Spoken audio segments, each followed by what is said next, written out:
Good morning. তো welcome to my blog. তো আজকে একটা ছোট্ট ব্লগ করছি।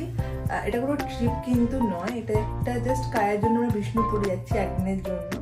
তো তোমাদের সঙ্গে আমি সবই শেয়ার করি, আমি তাই জন্য ভাবলাম এটাও শেয়ার করবো আমি। এবং বিষ্ণুপুরে যাচ্ছি, বিষ্ণুপুরে কিছু দর্শনীয় স্থানও আছে, সেগুলো ভাবছি একটু এক্সপ্লোর করে নেবো যদি টাইম পাই, অবশ্যই, তাহলে না তো নয় একদমই। তো যাই হোক, আমরা যাই করবো না তোমাদের সঙ্গে শেয়ার করবো অবশ্যই। তো ব্লগটা দেখতে থাকো। দেখো আমরা বেরিয়ে পড়েছি, আমাদের গাড়িও রেডি অ্যান্ড গাড়ির মধ্যে সব লাগেজও উঠে পড়েছে অ্যান্ড আমরাও বেরিয়ে পড়বো এবারে। তো তোমরা ভাবছো হয়তো যে জ্যাকেট সোয়েটার কেন পরে রয়েছে। তো হ্যাঁ, এই ব্লগটা ডিসেম্বরের, আমাদের দিদি একটু লেট হয়ে গেছে অ্যাকচুয়ালি, আমি এডিট করতেই পারিনি এই ভিডিওটা। তো যাই হোক, তোমাদের সঙ্গে এখন আমি শেয়ার করছি। তো এবার আমরা যাচ্ছি এখন বিষ্ণুপুরের দিকে, রাস্তায় আছি, দ্বিতীয় হুগলি সেতু আমরা ক্রস করছি। তো দেখো ভিডিওটা, আশা করি ভালো লাগবে। ভালো লাগলে কিন্তু লাইক কমেন্ট শেয়ার করতে ভুলো না। আমি একটু ইরেগুলার হয়ে গেছিলাম, বাট আবারও আমি কন্টিনিউ ব্লগ দেওয়ার চেষ্টা করব। তো তোমরা প্লিজ আমাকে সাপোর্ট করো। তো আমরা একটা জায়গায় হোল্ড করলাম এখানে একটু আমরা ব্রেকফাস্ট করার জন্য, কারণ কি হাতে টাইমও ছিল আর আমরা কিছু খেয়েও বেরোয়নি, খিদেও পেয়ে গেছি সবার। দেখা যাক কী কী পাওয়া যায়, বড্ড খালি রেস্টুরেন্টটা। তো আমরা এখন ব্রেক নিয়েছি, এখন আমরা ব্রেকফাস্ট করবো, দেন আবার আমরা রওনা দেবো। নেই না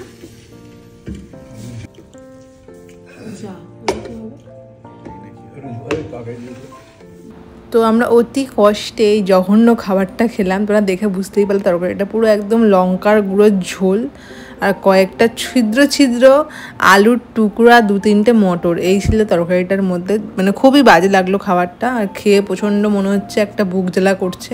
আর ওখানে আদার্স কোনো অপশানই ছিল না যে আমরা আদার্স কিছু খাবো, আর সেরকম দোকানপাটও ছিল না।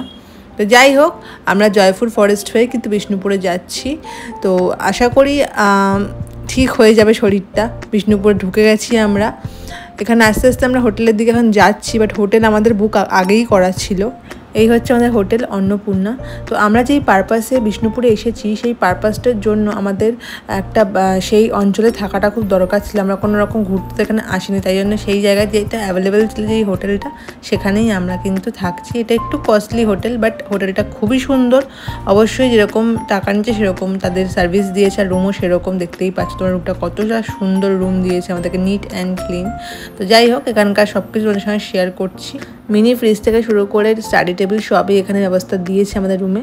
এবারে আমরা যাচ্ছি এখন লাঞ্চ করতে ওদের রেস্টুরেন্টে। বিষ্ণুপুরে আমাদের আস্তে আস্তে অনেকটাই বেলা হয়ে গেছে, লাঞ্চ টাইম তো অনেকক্ষণ আগেই হয়ে গেছে, তাই জন্য আমরা ভাবলাম ফার্স্টে রেস্টুরেন্টে গিয়ে আমরা লাঞ্চ করে নেবো। এদের একটা রেস্টুরেন্টও খুব সুন্দর রয়েছে, ওটা আলাদা করেও অনেকে এসে এখানে বাইরে থেকে খায়, শুধুমাত্র থাকার জন্যই সেই রেস্টুরেন্টটা খোলা হয়নি। এদের কিন্তু পার্কিংয়ের জন্য ব্যবস্থা রয়েছে, আর এখানে পার্কিংয়ের জায়গাটা দেখতেই পাচ্ছ কত সুন্দর গাছ দিয়ে সাজানো। আর এবার হচ্ছে রেস্টুরেন্টে ঢোকার পালা, চলো দেখা যাক। এই হলো অন্নপূর্ণা হোটেলের রেস্টুরেন্টটা, খুবই সুন্দর ডেকোরেশন করা। সবার লাঞ্চ কমপ্লিট, আমরা লেট হয়ে গেছি, তো চলো লাঞ্চটা করে নেওয়া যাক। এই রেস্টুরেন্টের মেনু কার্ডটা শেয়ার করে নিলাম। তো প্রথমে বলে রাখি যে এখানে যে আমাদের কস্টটা পড়ছে হোটেল রুমের ভাড়া সমেত, তার সঙ্গে কিন্তু সকালের ব্রেকফাস্টটা ইনক্লুড আছে। তো এখানে নানা রকমের খাবার আমরা নিয়ে নিয়েছি, যেমন ডিম কষা, তারপরে তোমার দই কাতলা, আলু পোস্ত, ডাল, জুড়ি আলু ভাজা, তারপরে ভাত তো ছিলই। তো এরকম সব কিছু বাঙালি খাবারই আমরা ট্রাই করেছি, কারণ দুপুরে বেলায় ভাতের সঙ্গে বাঙালি খাবারই বেশি টেস্ট লাগে।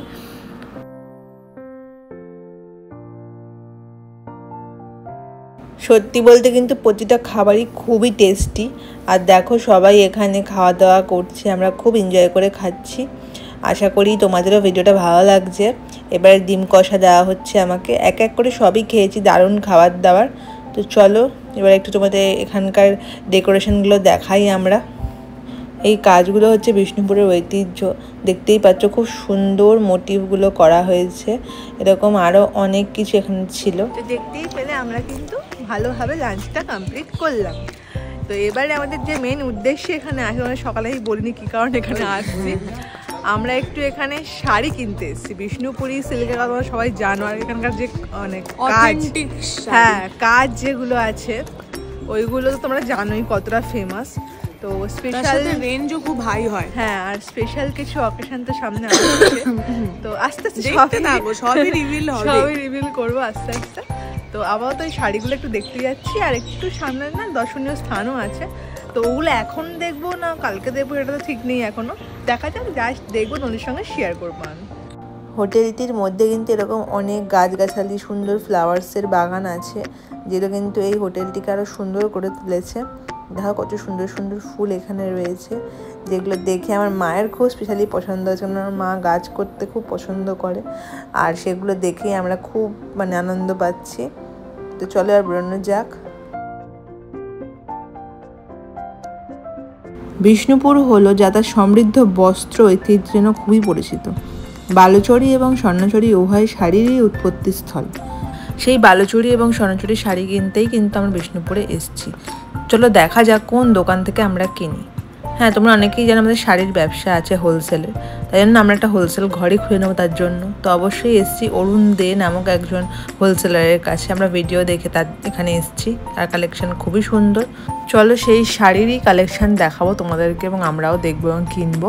তবে আজ কিন্তু দোকানের ব্যবসার কোনো রকম কেনাকাটি করতে আমরা আসিনি, আমাদের পার্সোনালি একটা অনুষ্ঠান আসছে সামনে, তার জন্য আমরা কেনাকাটি করতে এখানে এসেছি। প্রথমেই দেখাচ্ছি কতগুলো স্বর্ণচুরির কালেকশন। স্বর্ণচুরি শাড়ি হলো বালুচরীর একটি রূপ, যেখানে নকশা বুনতে রেশমের সুতোর পরিবর্তে সোনা বা রূপোর সুতোর ব্যবহার করা হয়। হ্যাঁ, তোমরা ঠিকই শুনছো, সোনা বা রূপোর সুতোরই ব্যবহার করা হয়। তার জন্যই এই শাড়ির দাম শুরু হয় 8 থেকে 9 হাজার টাকা থেকে শুরু করে 10 লাখ, 20 লাখ, এমনকি 60 লাখ, 50 লাখের ওপরেও হয়তো শাড়ি আছে। সেরকমই আমরা কালেকশন কিন্তু এখন দেখে নেব আমাদের বাজেট অনুযায়ী। স্বর্ণচুরি শাড়ি সোনা বা রূপোর সুতো দিয়ে বোনা জটিল নকশার দ্বারা চিহ্নিত করা হয়। এগুলি সূক্ষ্ম বিষ্ণুপুরি কাতান সিল্ক দিয়েও তৈরি। এই ধরনের শাড়ি কিন্তু নিজেদের বিয়েতে কিংবা কোনো ভালো অনুষ্ঠানে পরার মতো শাড়ি এগুলি।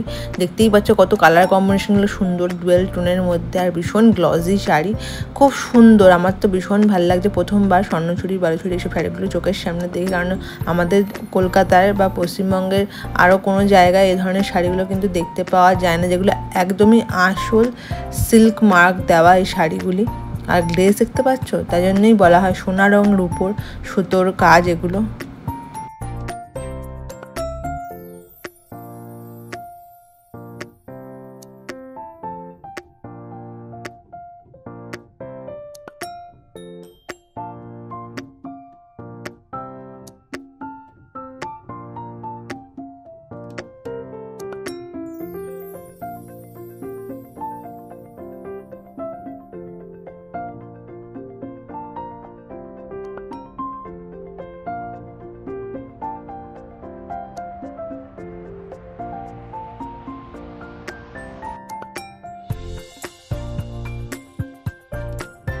স্বর্ণচুরির পাশাপাশি কিন্তু বালুচরী শাড়িরও খুব নাম এখানে। তো সেই সম্বন্ধে তোমাদের একটু বলে রাখি, বালুচরী হলো হাতে বোনা সিল্ক শাড়ি, যা পৌরাণিক কাহিনীর দৃশ্য চিত্রিত করে, এবং স্বর্ণচুরিতে সোনা বা রূপোর সূত্র ব্যবহার করে জটিল নকশা তৈরি করা হয়। দু ধরনের শাড়ি, এবং খুব সহজেই চিহ্নিত করা যায় ওর নকশা দেখে। বালুচরী শাড়ির উৎপত্তি স্থল আমরা জানি সবাই বিষ্ণুপুর, কিন্তু অ্যাকচুয়াল এটার পিছনে একটা ছোট্ট ইতিহাস আছে, সেটা আমি তোমাদেরকে একটু শেয়ার করি। মুর্শিদাবাদের বালুচর নামক একটি গ্রামে বালুচরী শাড়ির উন্নয়ন শুরু হয়েছিল, কিন্তু বন্যার কারণে তাঁতিদের অন্যত্র স্থানান্তরিত হতে বাধ্য করার পর বিষ্ণুপুরে এই শিল্পের প্রসার ঘটে। বালুচরী শাড়ির ডিজাইন নিয়ে একটু কথা বলা যাক, যে এটার ডিজাইন থেকে এটাকে কী করে পৃথক করা যায় অন্য শাড়ির সঙ্গে। বালুচরী শাড়িতে জটিল নকশার জন্য তো খুবই পরিচিত বালুচরী শাড়ি। আর এখানে কিন্তু প্রায়শই দেখা যায় রামায়ণ এবং মহাভারতের মতো পৌরাণিক কাহিনীর দৃশ্য এবং ঐতিহাসিক মন্দিরের ভাস্কর্য চিত্রিত করা হয়, যেমনটা তোমরা এখন স্ক্রিনে দেখতেই পাচ্ছ যে কত সুন্দর কাজ বালুচরীর। আর কিছু ফিগার মোটিভও কিন্তু আছে, সেখানে কিন্তু অনেক ধরনের ঐতিহাসিক ভাস্কর্য তুলে ধরা হয়। এগুলি হলো হাতে বোনা সিল্কের শাড়ি, যার লম্বা পাল্লু এবং নকশাগুলি কোনায় কোনো বিরতি ছাড়াই ধারাবাহিকতা বজায় রাখে। এই শিল্প পতনের মুখোমুখি হয়েছিল এক সময়, কিন্তু বিংশ শতাব্দীর প্রথমার্ধে এর পুনর্জীবন ঘটে বিষ্ণুপুরের বৃহত্তম উৎপাদক হয়ে ওঠে। তখন থেকেই এই বিষ্ণুপুরে স্বর্ণচুরি এবং বালুচরী শাড়ি খুবই বিখ্যাত।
এগুলি সূক্ষ্ম বিষ্ণুপুরী কাতান সিল্ক দিয়ে তৈরি। এই শিল্পর পতনের যে কারণটা তোমাকে এক্ষুনি বললাম, সেটার পিছনে অনেকগুলো রিজন ছিল।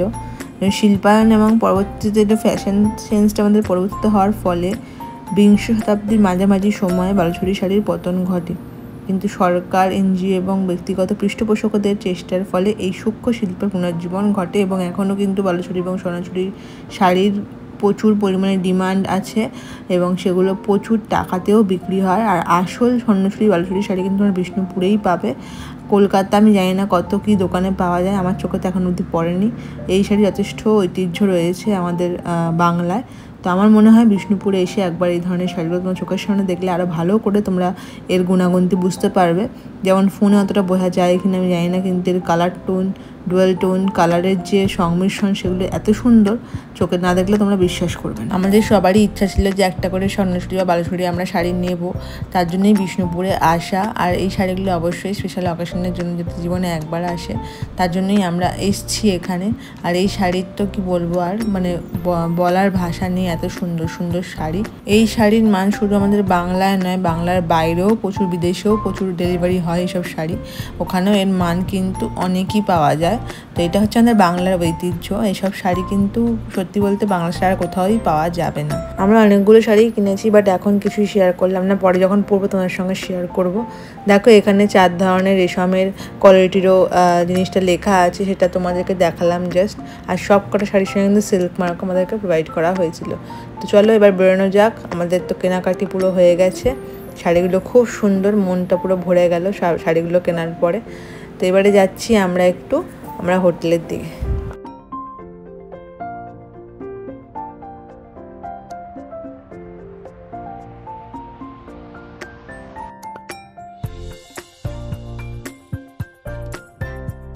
হোটেলেও ফিরে এলাম, প্লাস সন্ধ্যেও হয়ে গেছে এখন।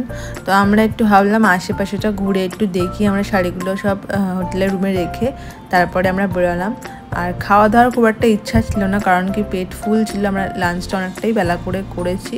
তাই আমরা ভাবলাম এখানে সামনে একটা মেলা মতো হচ্ছে, সেখানে গিয়ে একটুখানি দেখে নেব সব কিছু। আর রাসমঞ্চ বলে একটা জায়গা ছিল, এটা একটু দেখার জায়গা ছিল, বাট আমরা তো ইভিনিং হয়ে গেছে বলে দেরি করে ফেলেছি আমরা, তাই রাসমঞ্চে আর যাওয়া হলো না। রাসমঞ্চের গা ঘেঁষে একটা ছোট্ট মেলা হচ্ছে, খাদ্য মেলা, তো সেখানেই আমরা যাচ্ছি।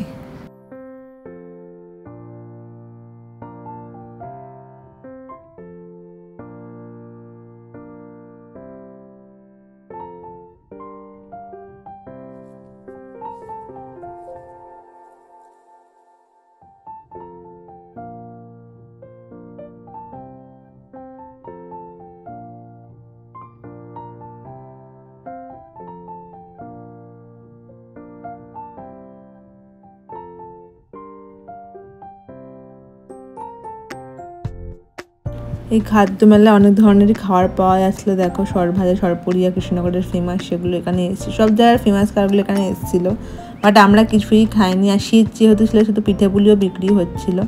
আমরা সব দেখলাম, একটু ভিডিও করলাম, চা টা খেয়েছি।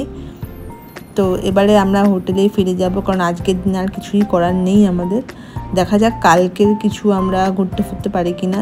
যদি পারি তো অবশ্যই তোমাদের সঙ্গে শেয়ার করব, কারণ কালকেই আমরা চলে যাচ্ছি। এখন তো অনেকটাই রাত হয়ে গেছে, 9টা বাজতে যায়। তো তোমাদের সঙ্গে আর কিছু শেয়ার করা হয়নি, খুব টায়ার্ড ছিলাম, ঘুমিয়েই পড়েছিলাম। তো একটু ডিনার করে নিচ্ছি, তোমাদের সঙ্গে শেয়ার করে একদিনটা এখানেই শেষ করবো আমি। চল, তো রাতের ডিনার চলে এসেছে। রাতের ডিনারটাই তোমাদের সাথে শেয়ার করছি। অনেকক্ষণ আমরা একটু রেস্ট করেছিলাম। তো আজকে চাউমিন খাওয়ার ইচ্ছে হলো, সবাই মিলে, মা, আমি, তনুশ্রী সবাই মিলে একটু চাউমিন পার্টি করছি। তো এটা খেয়েই আজকের দিনটা শেষ করবো।